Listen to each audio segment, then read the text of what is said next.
And good afternoon, everyone. Thanks for joining me again on the channel. Nomadic Fanatic, Eric here. We're gonna start in Utah, but we might be getting on into Idaho today. We're gonna start here at a KFC. You guys have been following me for a while, know my favorite fast food restaurant. Yes, I say KFC is a fast food restaurant, is KFC. I love their frickin' chicken. I love them so much. I used to have a big advertising sign, but the Sholo winds ripped it off Babe the Blue Box and broke it. I had to salvage that KFC sign, but I got some information for you. Y'all think KFC's roots are in Kentucky? Not really. I mean, they may have started there, but something special about Murray, Utah, just outside of Salt Lake City.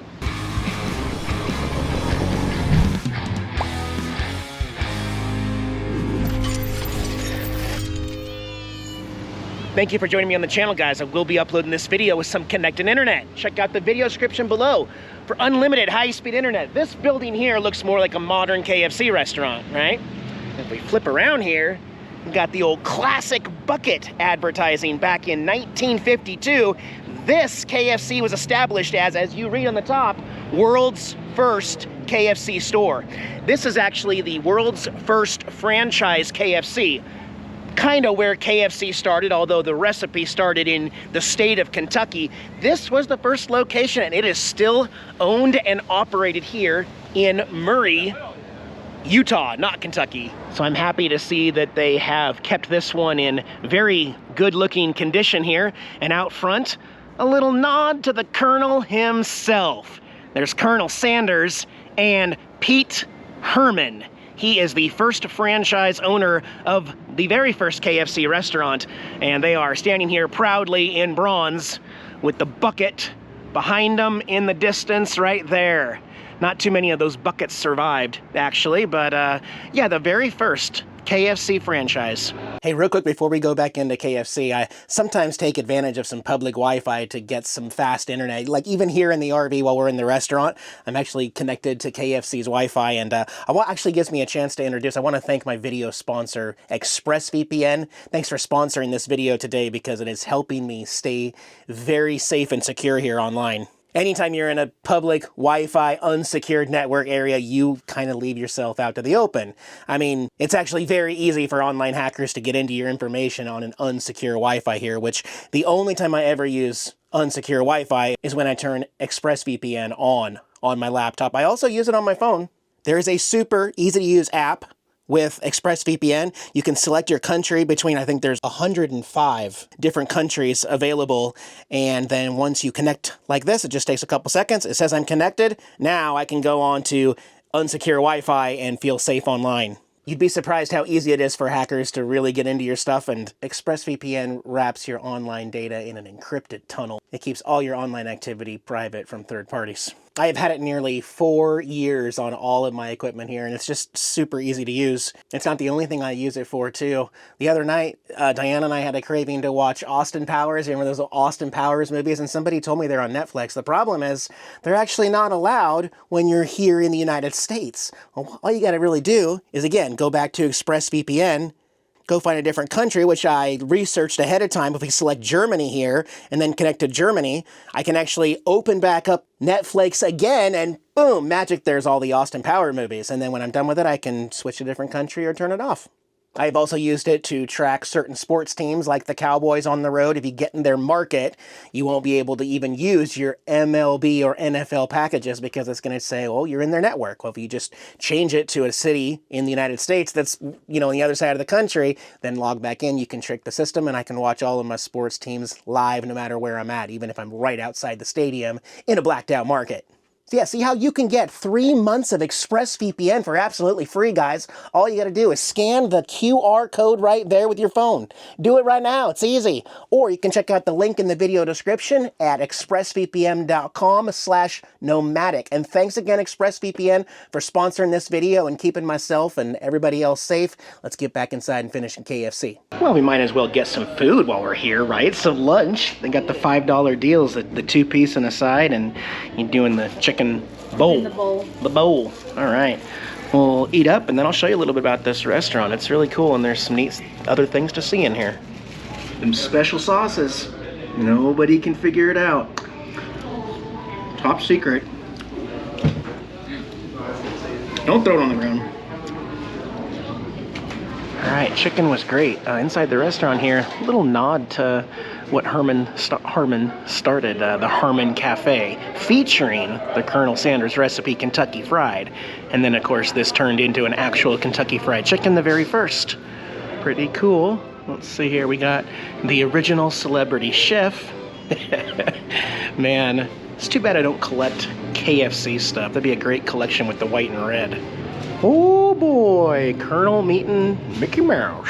This is also one of Colonel Sanders' original suits, made famous, that white suit that he cooks all his chicken in. Here in the lobby, they've also got, it says, one of the original pressure cookers used to cook the Colonel Sanders secret recipe chicken. And there he is with it in his hand, signed, I think it says 2/21/1972. Yeah, fun little stop. Ironically, this is not the only first ever that is also here in Salt Lake City. We're gonna head over to the state capitol, try to find some parking for the RV and the truck over there, and we're gonna walk into the state capitol to see something else. And then Diana's in charge of finding us camping tonight. So come on with us, we'll get back on the road and finish up Utah. Tara's in her usual spot underneath the seat. Opie's back on the cooler.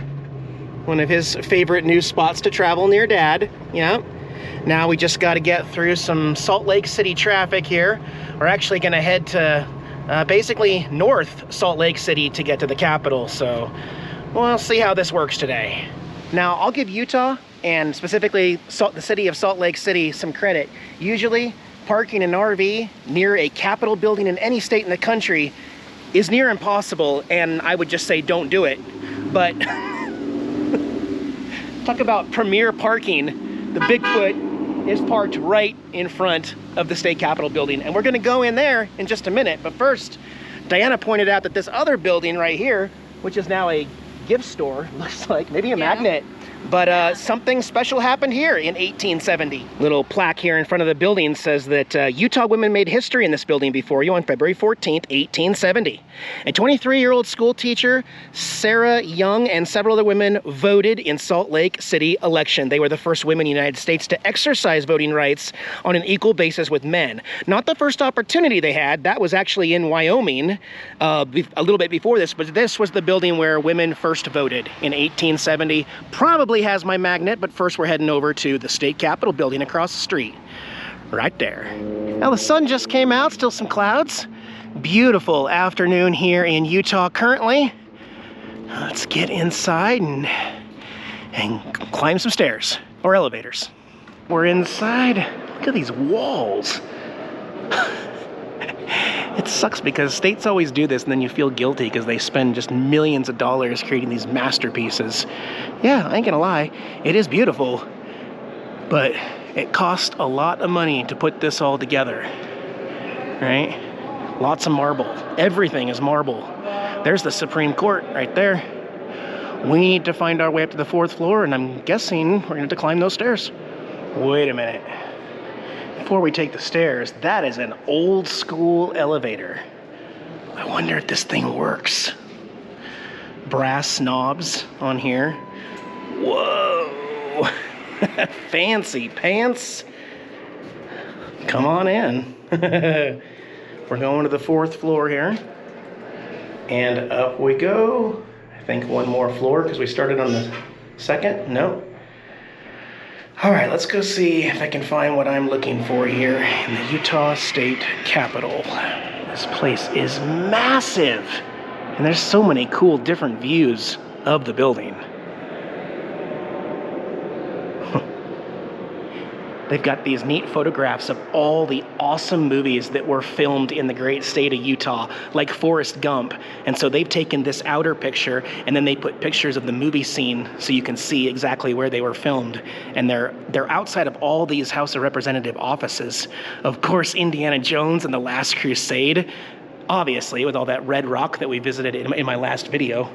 Well, here's the important statue, guys. Those of you who appreciate your television, TV, you can thank this man right here, Philo Farnsworth. He is the inventor of television here, and he has got a statue here inside the Capitol building in Utah, but there's an interesting story behind it as well. Philo was born in 1906 in a log cabin near Beaver, Utah, and he claimed that he was plowing a potato field in Idaho when he had the idea for electronic television. Images scanned line by line, row by row, and that was in 1922 when Philo was only 15 years old. He calls his invention an image dissector, as you see him there holding a tube from his invention. So, there is a literal connection with taters and television in history. If it were not for him sitting out there tending to all his taters in Idaho, he never would have come up with that idea to create television, which we all enjoy now. Whether we're streaming, YouTube, Netflix, Hulu, whatever, the television itself, the concept of what we view all our programs on, was created by staring at taters. That's a fact, guys. Look it up. It's a true story. Thank you, Philo, for taters and TV. Okay, on our way out, we're gonna finish the 4th floor up here. Here's one I didn't know, though. The Sandlot, 1993, was filmed in Utah. Man. And Little Women, 2018. I guess I just didn't know. That makes sense. Dumb and Dumber. Some scenes from Dumb and Dumber. Yep, that's true. How about Independence Day with Will Smith? Yep. Matter of fact, I think this is where Diana's going to be taking us camping. We're going to try to find a spot there on the Great Salt Lake to camp today. Jeremiah Johnson, 1972. I am not familiar with that movie, actually. And one more, The Lone Ranger, 2013. Utah is a gorgeous state, guys. I love it. All right, Bigfoot is okay. Definitely leaning a lot there. One more stop here in the council hall for a magnet, hopefully. This gift store is great. I found 2 magnets. I'm getting this outdoor Utah one. Yeah. I'm getting this awesome Smokey Bear one because I love all the national parks. Only you can prevent forest fires. So 2 magnets today. And of course, I am still collecting travel patches for my travel vest. Utah, land of contrast. Utah right there, and happy Smokey Bear right there. All right, now I am gonna follow Diane to the Great Salt Lake. She says she found a spot to camp overnight on the Great Salt Lake. Awesome. You know what?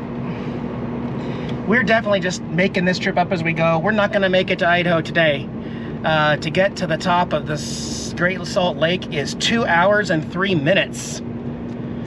So we're gonna be driving through parts of Utah for quite some time just to get closer to Idaho, but she found a campground, a place to camp on the lake. Like I said, I'm gonna say we can't do much better than that. Well, we gotta do some driving, and we're not gonna get there until about 5:30 p.m. by car, so we'll round that up to 7 p.m. by RV.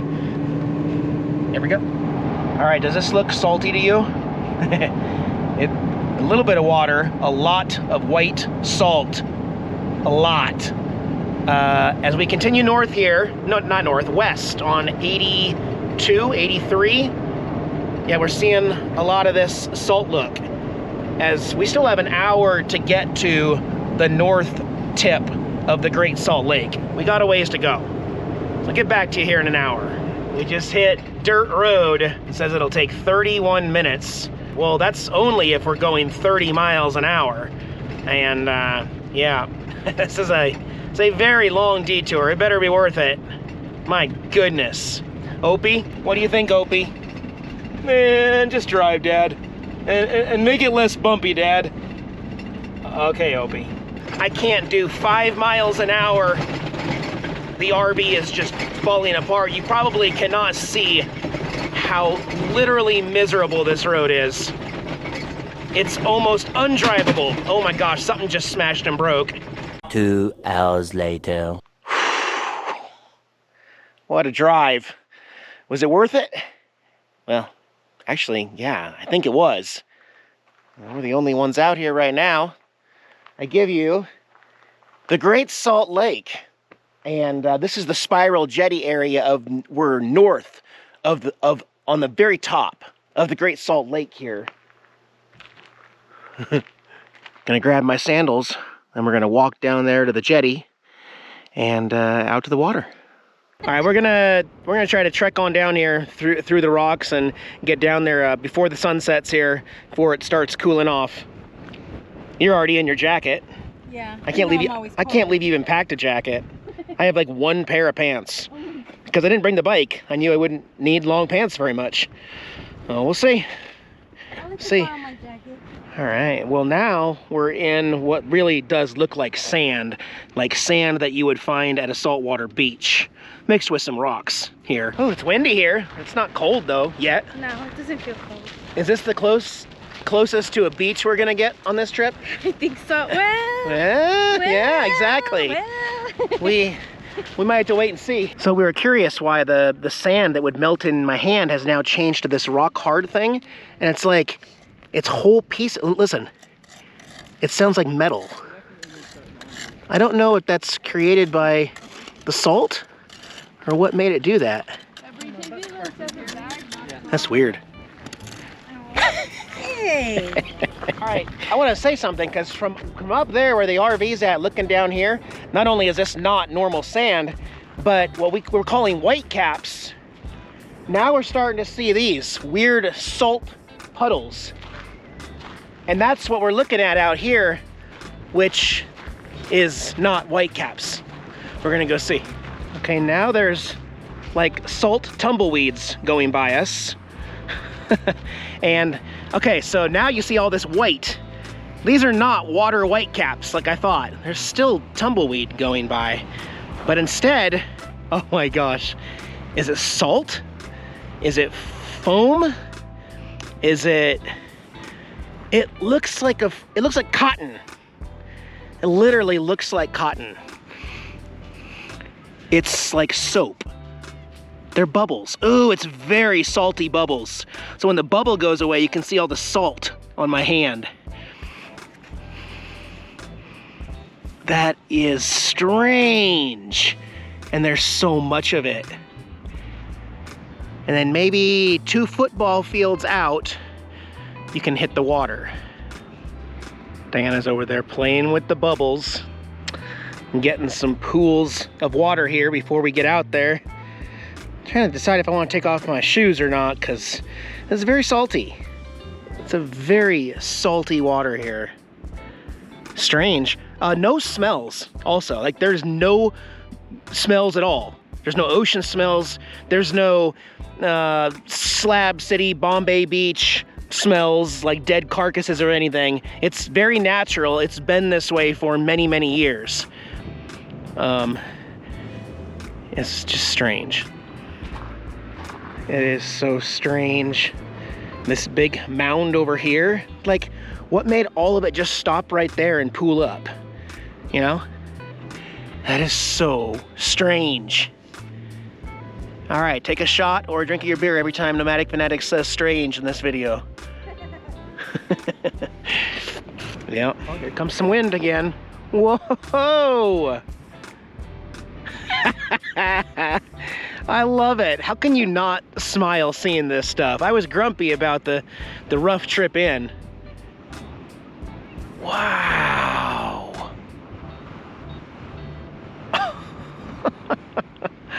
Man.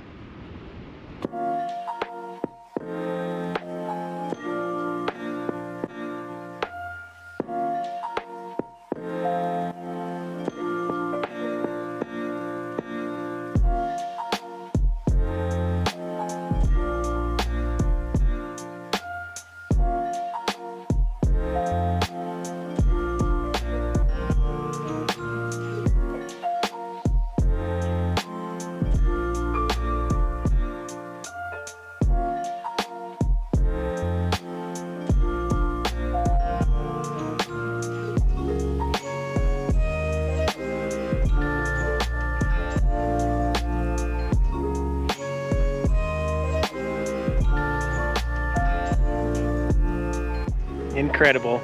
I'm very glad Diana talked me into coming out this way. This is a great experience. And we are going to try to stay here overnight.